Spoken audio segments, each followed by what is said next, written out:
Ei Ale, ei Paula, ei Gustavo, vou gravar esse vídeo aqui só para tentar explicar o que eu adiantei aí na dimensão da avaliação, né, das mudanças que a gente teve nas áreas de canga no quadrilátero ferrífero. É, Gustavo, a Ale e a Paula, elas são geógrafas também, estão me ajudando numa parte aqui de análise e relatoria.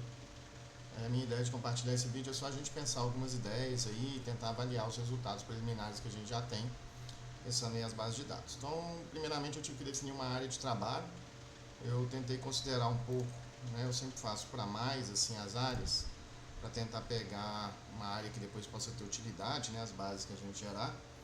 Então peguei a base de dados lá da delimitação do que eles consideram das áreas ferríferas, lá da base geológica do quadrilátero ferrífero.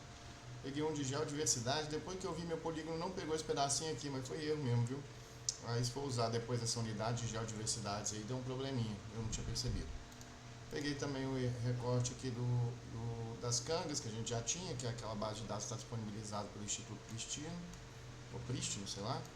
Peguei os limites da RMBH, mas ficaria muito extensivo trabalhar para além dele. Tentei pegar uns limites de bacia também, então estendi aqui no máximo para ele pegar a parte da cabeceira do Alto Vélez aqui e do Alto Paraupeba, caso a gente queira fazer alguma coisa com as bases de dados que já foram geradas. Defini então essa área aqui como área para geração das bases iniciais. Com essa área definida, eu busquei aqui por Earth Engine. Eu fiz um script aqui, está disponível aí, Paula e Ale, se tiver interesse, Gustavo também. É um script mais simples assim, ele deixa eu escolher qual imagem que eu quero, se eu quero Landsat ou se eu quero Sentinel, qual que é o ano. Então se eu escolher aqui Landsat, escolher o ano 2010, se eu mandar visualizar e focar aqui, ele vai buscar lá dentro da Landsat para 2010. Ele está dando um erro aqui de geometria, mas não influencia nos dados não, é só para uma frescuragem que eu tentei fazer, mas deu errado. Aí eu não consegui, não tive paciência para resolver. Se quiser, depois aqui a gente pode gerar a tarefa de exportação, consegue baixar. Então, gerei esses dados aqui para Sentinel 2016, 2023, Landsat 85, 2023, que é basicamente o que vai estar aqui. Como polígono de recorte, então, a gente tem que fazer uma comparação sobre a evolução, né, dessa expansão da mineração nas áreas, principalmente de cangas. No caso aqui eu tinha uma unidade referencial que é essa formação de cangas, que é essa base que está disponibilizada pelo Instituto Pristino. A gente poderia também pensar a expansão da mineração nesse eixo. Para isso a gente tem algumas que vão vir da cobertura de uso da terra, mas a gente também tem um mapeamento aqui que foi feito pelo Gustavo, muito minucioso, muito detalhado, mas que ele foi feito no Google Earth. Então ele tem uma quantidade muito grande de polígonos aqui que foram disponibilizados. Existe uma dificuldade de conseguir transformar esses polígonos em um polígono único, achatado, principalmente porque o Earth Engine, o Google Earth, ele trabalha com um formato diferente do geoprocessamento, então a gente teria que fazer meio que um a um, assim, sabe? É uma coisa que toma aí uma energia considerável. Enquanto aí tem que avaliar, né, qual que é o benefício. Queria saber a opinião de vocês aí também, Paula e Alessandra, se tem um jeito mais fácil da gente organizar essas bases aqui e tentar fazer essa análise comparativa. Independente, eu usei as coberturas de uso da terra para fazer uma evolução temporal. No caso, eu transformei aqui, considerei a 1985 e a 2023 a Landsat e 2016 2023 a Sentinel, para a gente avaliar como que esses usos, né, foram expandidos, principalmente nesse polígono aqui como referência, que são as áreas de campo. Então eu não usei ainda aqui as bases do Gustavo ainda como referência para recorte, não acho que deve dar diferenças tão significativas, depois eu mostro aqui, mas eu acho que vale considerar. Vou começar aqui olhando para Landsat, né? Então se eu pegar ela aqui, eu tenho a Landsat de 1985, classificada pelo sistema Mapa Biomas, e eu tenho aqui as áreas de canga, de acordo com o mapeamento que já se disponibilizado lá pelo Instituto Pristino.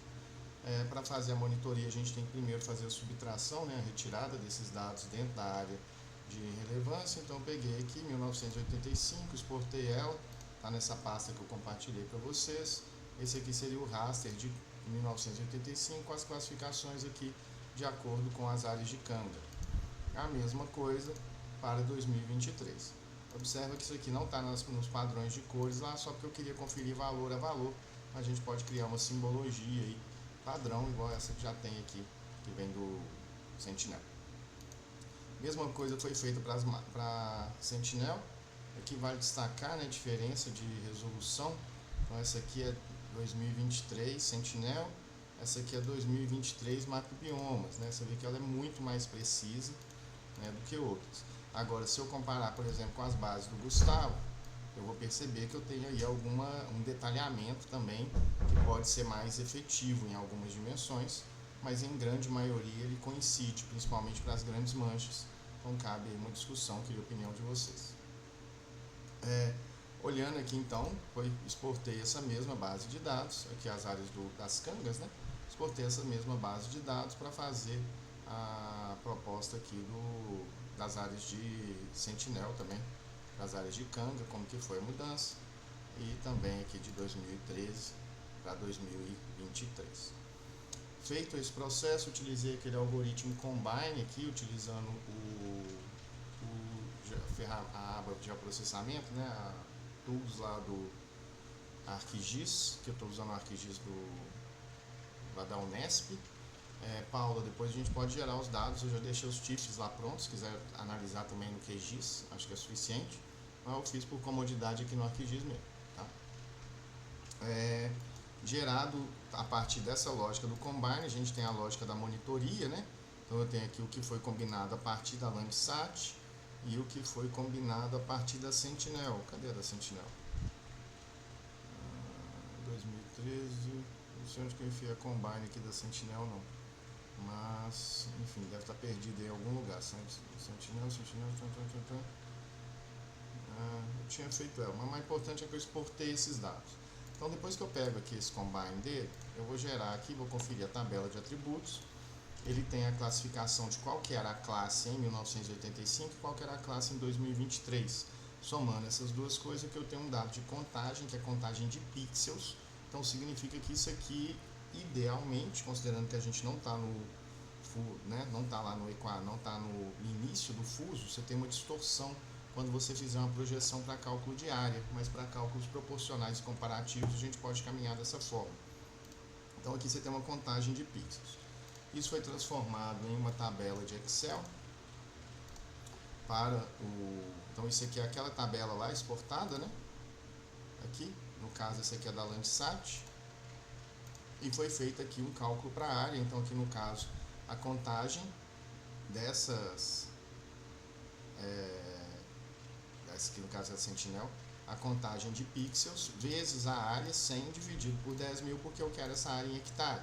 Esse seria o resultado da classe, que seria em 2016, e essa classe que seria em 23. Então esse resultado aqui, por exemplo, ele mostra o que era classe 24 e se manteve como classe 24 ao longo do tempo aí nesse período. Classe 24, salvo engano, é uso urbano. Isso consolida aqui uma tabela, que é a monitoria do Sentinel.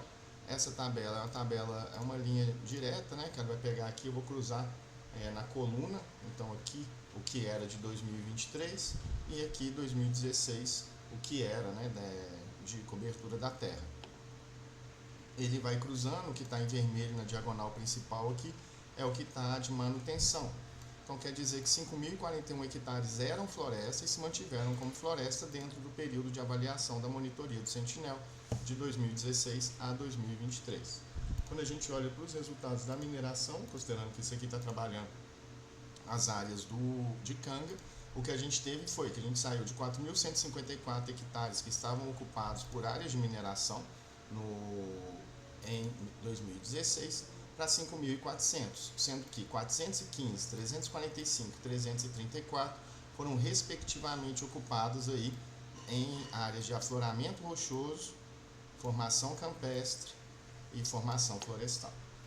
Eu fiz esse mesmo cálculo aqui para 85 e 2023, que gerou essa mesma monitoria.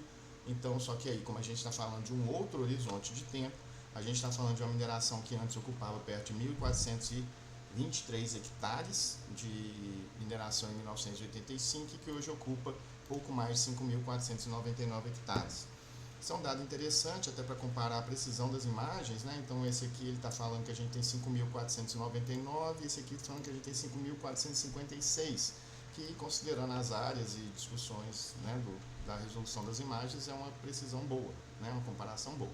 Considerando aí a partir de 1985, a gente está falando de uma expansão da mineração que se deu mais de 280% em cima, principalmente dessas áreas que são de algum nível de relevância. Aqui vem com destaque também de formação florestal, como referência, aqui não é, aqui é 1985. É basicamente isso que a gente tem de resultado até agora. Eu acho que o desafio nosso para conseguir consolidar o relatório e avaliar a elaboração do possível artigo é a gente considerar esses resultados e tentar pensar como que eles podem se articular aí, como que a gente pode trazer isso enquanto uma discussão, né, técnica, acadêmica aí, que facilite. Gustavo, é um pouco uma síntese do que a gente tem até agora. Todas as manifestações são bem-vindas. Valeu, abraço!